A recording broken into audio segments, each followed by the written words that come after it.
segera memulaikan ibadah pelepasan jenazah pada pagi hari ini dari almarhumah Ibu Lydia, ya, orang yang kita kenal, yang kita kasihi. Saya sangat bersukacita kalau saya melihat anggota keluarga yang sudah ada di dalam Tuhan menganggap bahwa sebuah kematian itu hanyalah perpisahan yang sementara. Amin. Puji Tuhan. Mari saya undang kita semua bangkit berdiri, kita naikkan sebuah pujian. Ajar kami Tuhan menghitung hari-hari, pada kertas yang sudah dibagikan nomor 1.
Tuhan di dalam nama Tuhan Yesus Kristus. Pagi siang hari ini Bapa, kami datang bersama-sama Tuhan. Sekalipun mungkin dalam suasana duka setelah pergian dari ibu, dari oma, dari orang yang kami kasihi, tapi kami semua tahu Tuhan bahwa kematian ini Tuhan hanyalah pintu Tuhan untuk menuju Tuhan keselamatan yang kekal. Oleh sebab itu Tuhan, kami sebagai umat-Mu bersuka cita sekalipun dalam kehilangan, tapi kami tahu semua ada di dalam pimpinan dan kehendak Tuhan Yesus itu. Kau yang memberkati jalannya ibadah Tuhan, pelepasan dan pemakaman sepanjang hari ini. Tuhan kuasai jalannya ibadah semuanya. Biarlah nama Tuhan dipermuliakan. Terima kasih Bapa yang baik. Dalam nama Tuhan Yesus Kristus kami berdoa, mengucap syukur. Haleluya. Amin.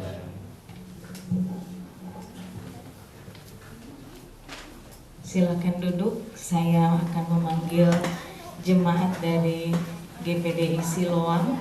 Seberapa yang ada, kami akan menaikkan pujian bagi Tuhan, dan juga biarlah pujian ini memberikan kekuatan bagi kita semua, terutama bagi keluarga yang ditinggalkan. Mari.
kepujiannya bagi Yesus.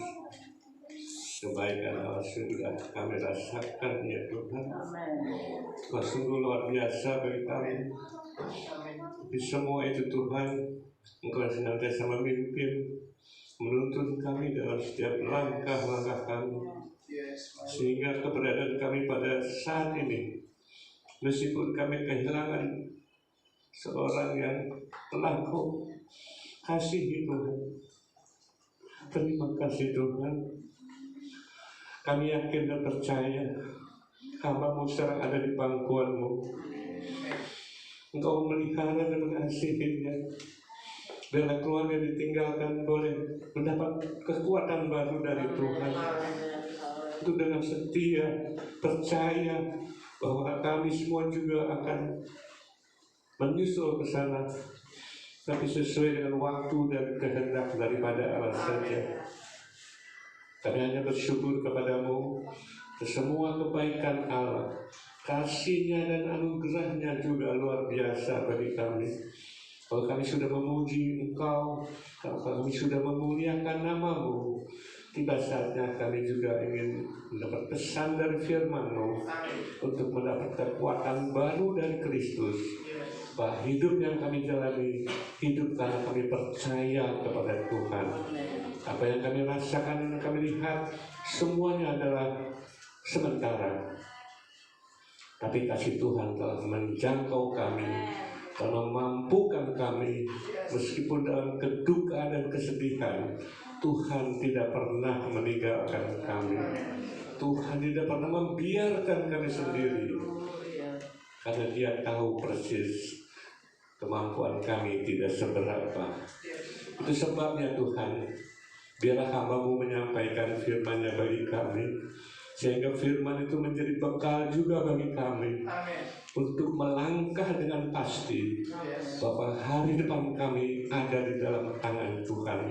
Apapun yang jadi, semua yang terjadi atas kehendak dari Allah. Kami sangat bersyukur memiliki Engkau sebagai Tuhan dan Juru Selamat kami. Engkau penebus kami, Engkau penolong kami, Engkau pelindung kami. Sekaligus Engkau juga memberkati kami, supaya kami hidup sesuai dengan kehendak daripada rencana Allah saja.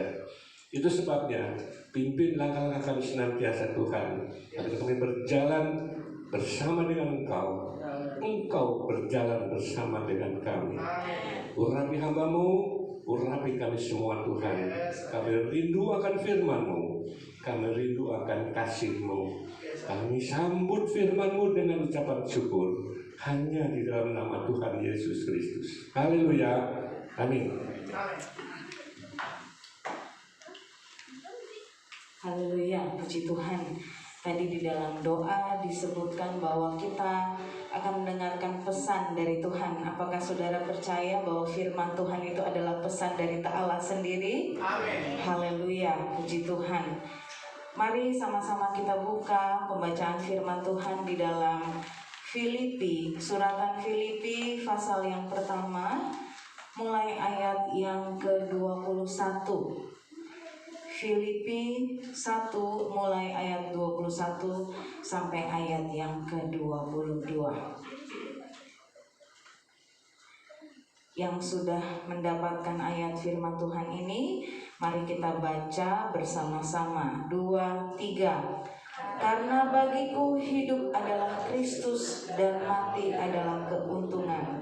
Tetapi jika aku harus hidup di dunia ini, itu berarti bagiku bekerja memberi buah. Jadi mana yang harus aku pilih, aku tidak tahu. Ketika saya mempersiapkan renungan firman Tuhan untuk pagi hari ini, saya teringat ayat ini yang sempat kami bicarakan ya ketika saya sedang menunggu di rumah sakit Cipto bersama dengan anak-anak dan anak mantu dari Tante Lin ya, begitu saya memanggilnya, Tante Lin. Jadi saya tanya kepada keluarga bagaimana, sebab ketika saya menelepon Cika dikatakan bahwa saya harus di sini seperti ini. Ya, dikatakan bahwa dokter menyuruh anak-anak, cucu-cucu semua untuk datang ya. Artinya jika dokter sudah berkata demikian, secara medis memang keluarga harus merelakan agar anggota keluarga yang memang sedang kritis ini satu waktu bisa secepatnya ya dipanggil oleh Tuhan, begitu kira-kira. Tetapi memang siapa ya yang bisa mengucapkan dengan mulut ini rela ditinggalkan oleh orang yang kita kasihi. Memang secara manusia tidak ada. Tetapi saya ingin mengingatkan kepada kita semua, sebab firman Tuhan ini yang kita dengar bukan untuk yang pergi, tetapi buat kita semua yang masih ada hidup di dalam dunia ini. Amin. Bahwa setiap orang percaya harus siap jika diperhadapkan kepada kematian. Bisa bilang amin? Amin. Ya. Buat kita orang percaya, kematian itu adalah sesuatu yang pasti. Kematian itu sesuatu yang pasti, bagian dari kehidupan kita. Mungkin bagi orang dunia atau bagi orang yang tidak percaya, kematian itu adalah satu kesedihan yang terbesar. Sebab kematian mereka anggap sebagai akhir dari segala-galanya. Kematian mereka anggap sebagai akhir dari sebuah harapan hidup bahagia di dalam dunia ini. Tetapi buat kita yang percaya, saya percaya kita semua sudah siap dengan kematian. Amin. Amin. Ya. Secara pribadi jujur ya, seperti banyak kisah di dalam Alkitab, raja-raja dari bangsa Israel mereka juga bernegosiasi dengan Tuhan ketika mereka mendapatkan firman bahwa mereka akan segera dipanggil Tuhan, artinya meninggal dunia. Secara manusia mungkin kita juga bernego pun dengan saya ya. Saya sering katakan kepada Tuhan, Tuhan kalau boleh ya, kalau boleh kasih saya umur yang panjang untuk melihat anak saya tumbuh dewasa, untuk mengiringi dia di dalam berbagai-bagai momen-momen kehidupannya ya. Tapi itu kan keinginan kita ya. Saya percaya juga keluarga mungkin masih ingin Tante berada di tengah-tengah keluarga. Tapi sebagai orang percaya, kita tahu bahwa kematian itu adalah satu kepastian. Amin. Ya. Walaupun memang sedih mungkin pasti, kehilangan iya. Ya. Tetapi mari kita sama-sama lihat di dalam Ibrani 9. Ibrani pasal yang ke-9 ayat yang ke-27. Ibrani pasal yang ke-9 ayat yang ke-27. Dan sama seperti manusia apa? Ditetapkan ya. Ditetapkan untuk mati hanya satu kali saja, dan sesudah itu dihakimi. Jadi memang kita semua manusia sudah ditetapkan untuk mati. Satu ketetapan Tuhan yang tidak bisa kita tolak. Tetapi buat kita orang percaya, apa yang Rasul Paulus katakan yang di dalam ayat yang sudah kita baca tadi, Filipi 1 ayat 21. Karena bagiku hidup adalah Kristus dan mati adalah keuntungan.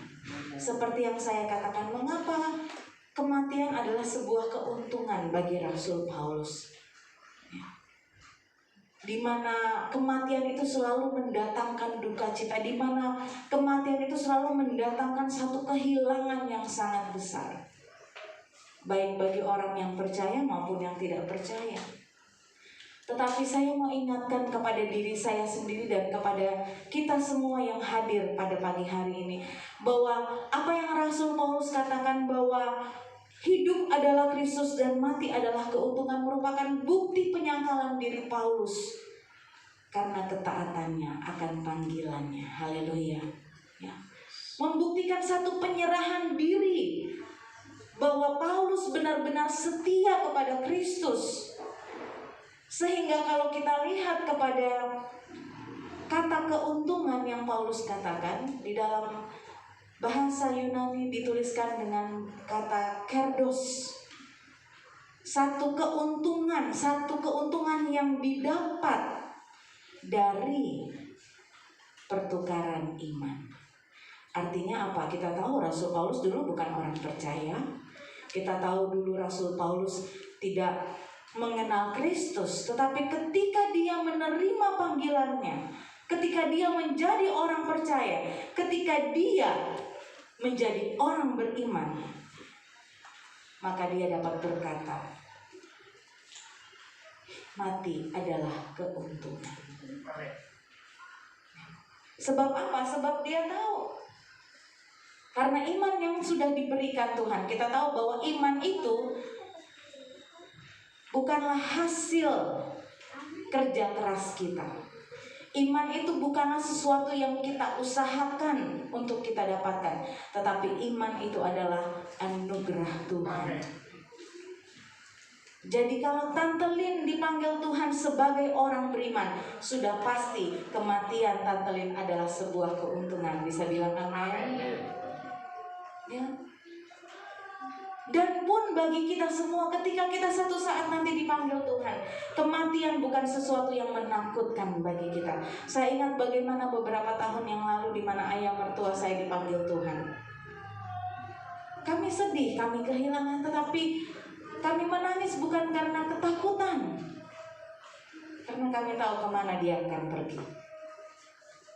Firman Tuhan pagi hari mengingatkan kepada kita, apakah kita tahu kemana kita pergi ketika kita Tuhan panggil pulang? Ya. Rasul Paulus begitu setia, dia menyerahkan dirinya kepada Kristus, sehingga dia katakan bahwa mati adalah keuntungan, kerdos, sesuatu yang dia dapatkan ketika dia beriman kepada Kristus. Sesuatu yang Rasul Paulus terima ketika dia menerima Kristus sebagai Tuhan dan Juru Selamatnya. Rasul Paulus mengatakan bahwa kematiannya adalah sebuah keuntungan.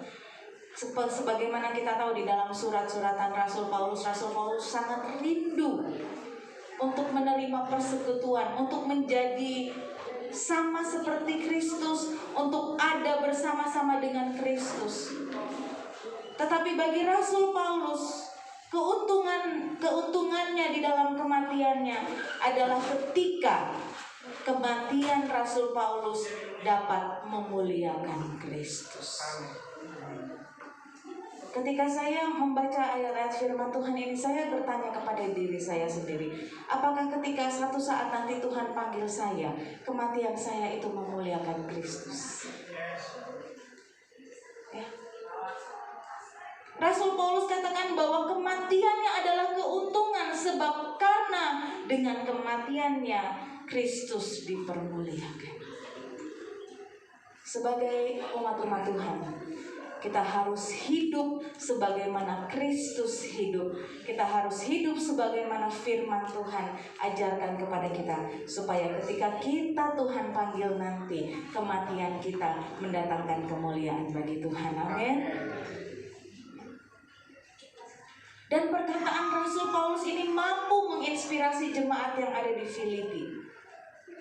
Perkataan Rasul Paulus ini mampu menyadarkan bagi orang-orang percaya yang hidup di dalam Kristus, menyadarkan mereka bahwa hidup atau mati, semuanya hanya berfokus pada Kristus. Haleluya. Jadi apakah itu hidup, apakah itu mati, semuanya berfokus hanya kepada Kristus. Kalau kita hidup bagi Kristus. Ketika kita mati pun, kita mati bagi Kristus. Amin. Ya. Puji Tuhan. Saya percaya kematian, kepergian dari Tante Lin ini juga mendatangkan kemuliaan bagi Kristus. Karena apa? Karena segala sesuatu yang dilakukannya ketika dia masih hidup, teladan bagi anak-anak, bagi mantu, bagi cucu-cucu, dan juga tentu bagi semua yang mengenal dia. Ya, saya tidak lama mengenal Tante Lin, tapi saya tahu Tante Lin adalah seorang yang murah hati, suka berkorban. Kalau datang ke gereja nggak pernah dengan tangan kosong. Ya, ada aja yang dibawa. Bahkan kalau saya suka bantu tantelin pesan ojek itu dia nggak mau kalau nggak diganti uangnya gitu maksudnya. Nanti kalau tantelin tanya berapa ojeknya, sebelum udah nggak usah tante, nggak mau, saya nggak mau. Gitu ya.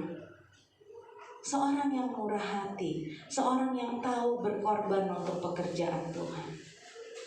Dan ketika tantelin Tuhan panggil, tentu hal-hal itu tinggal di dalam hati dan ingatan kita tentu ya.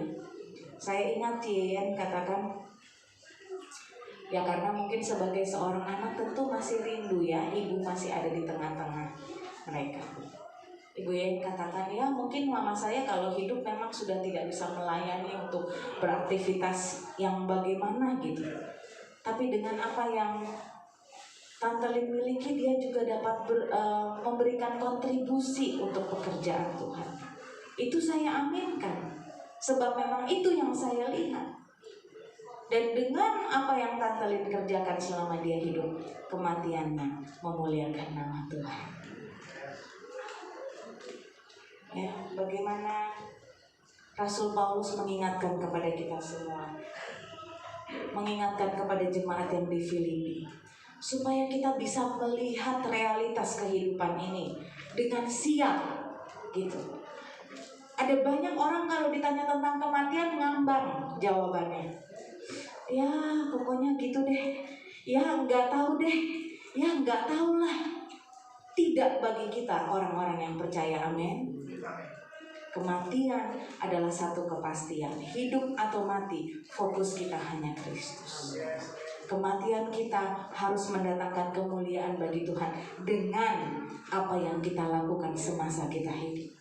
Itu yang harus kita siapkan di dalam kehidupan ini. Ya. Tidak usah panik, tidak usah banyak khawatir, tidak usah banyak takut dengan segala persoalan dalam hidup, sebab hidup kita bagi Kristus. Hidup kita bagi Kristus. Paulus membuktikan, memberikan teladan bahwa ketika ia dalam penjara, ketika dia menjadi orang yang terbelenggu, justru di saat di dalam ketakutan itu, di dalam masa-masa yang mencekam, Paulus dapat menjadi teladan bagi banyak orang. Ya. Saya percaya ketika mungkin Tante Lin dirawat ya, beberapa kali dirawat ya sebelum meninggal, baik di rumah sakit Koja, baik di rumah sakit Cipto. Ketika anak-anak berdoa, ketika ada jemaat Tuhan yang membesuk berdoa, saya percaya itu juga didengar oleh orang lain. Ya. Dan saya juga ada ketika di saat-saat terakhir Tante Lin, ketika kami berdoa, ketika ucapan-ucapan positif yang dikeluarkan, saya percaya itu juga didengar oleh orang lain. Dan itu juga dapat menjadi berkat bagi orang lain. Orang lain dapat melihat bahwa bagi kita yang percaya kepada Yesus Kristus, bahwa Yesus adalah Tuhan dan Juru Selamat, kematian bukanlah sesuatu yang menakutkan. Ya, jadilah teladan selama kita hidup, supaya ketika satu saat Tuhan panggil kita, kematian kita memuliakan Kristus. Satu ayat lagi yang ingin saya baca di dalam Roma pasal 14, suratan Roma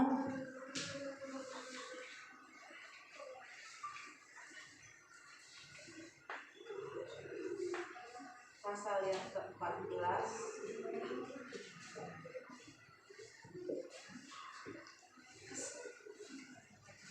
ayat 7 sampai ayat yang ke-9.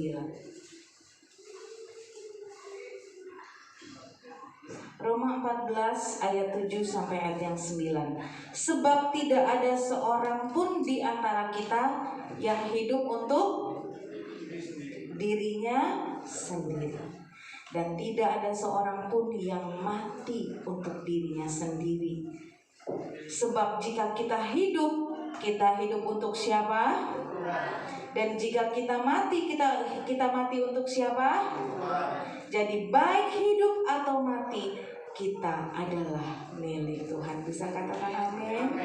Sebab untuk itulah Kristus telah mati dan hidup kembali, supaya ia menjadi Tuhan, baik atas orang mati maupun atas orang-orang hidup. Haleluya. Puji Tuhan. Inilah sukacita kita ada di dalam Tuhan, saudara.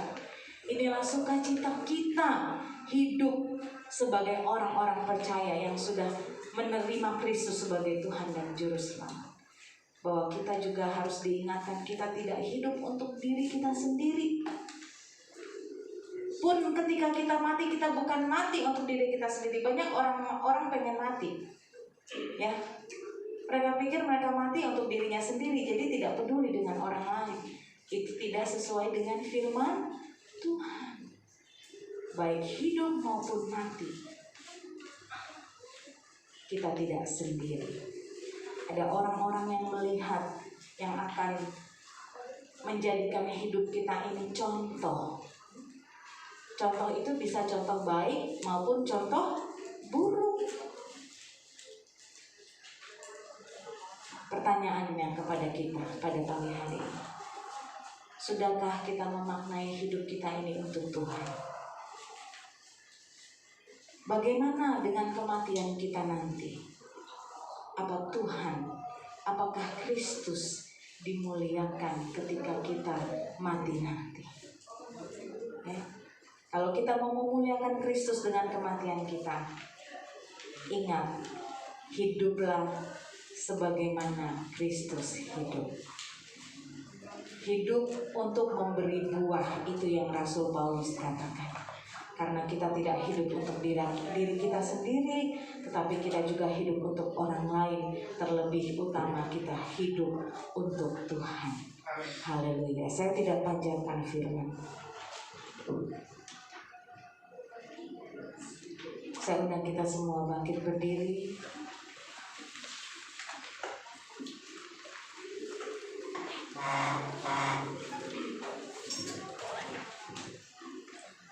Kita naikkan pujian, hidup ini adalah kesempatan, hidup ini untuk melayani Tuhan, nomor 7.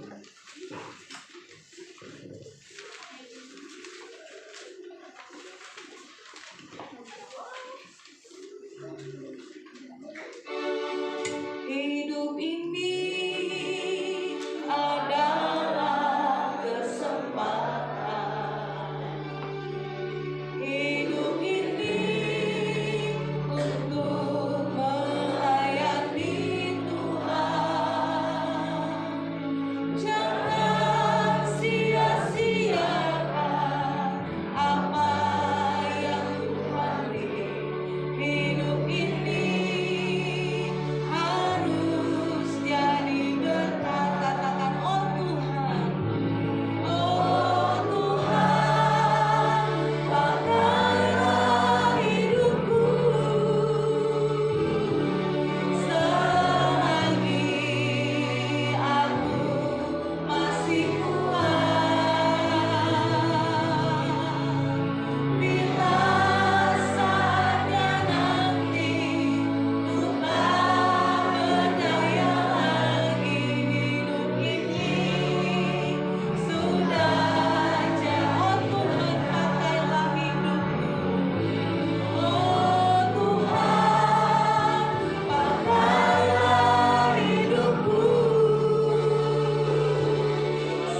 sudah mendengarkan firman Tuhan dan kami sudah menaikkan pujian bahwa hidup ini harus menjadi berkat. Hidup yang masih diberikan nafas kehidupan oleh Tuhan, kami tahu harus memakainya untuk Tuhan. Apa yang kami lihat pagi hari ini, kami melihat otoritas Tuhan dalam kehidupan manusia. Kami tidak bisa mengelak soal di mana kami akan dipanggil oleh Tuhan kembali.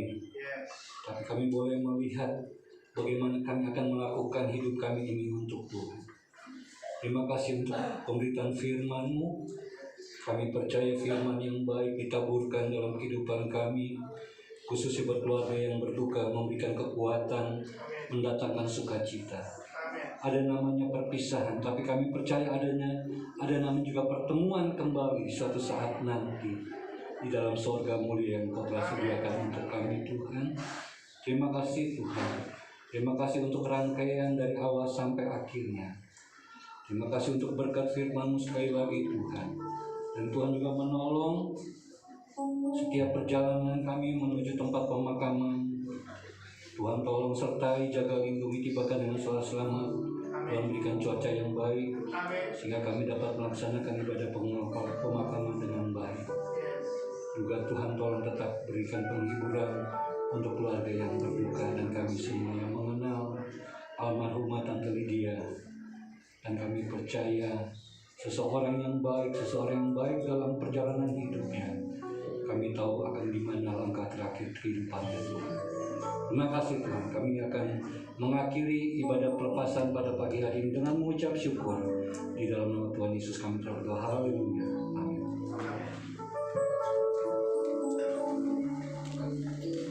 Sudah bisa dipanggil petugas? Ya.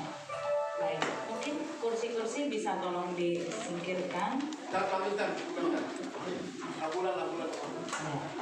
Ini foto dipegang oleh Ibu Eni.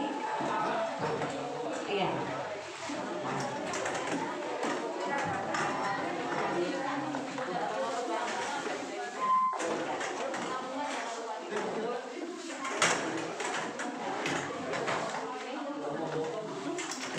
Keluarga sudah berfoto? Sudah ya.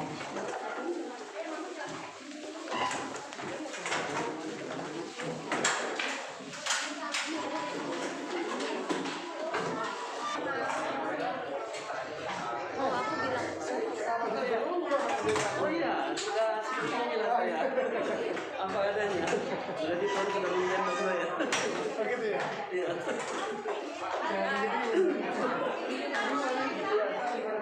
Iya.